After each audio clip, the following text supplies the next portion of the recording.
находимся около памятной доски Прохорову Михаилу Владимировичу, герою социалистического труда.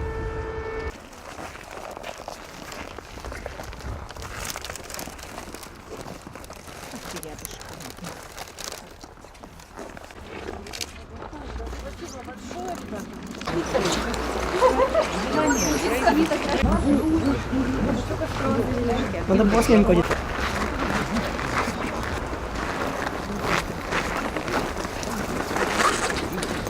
Ивановича Алексеева возлагаем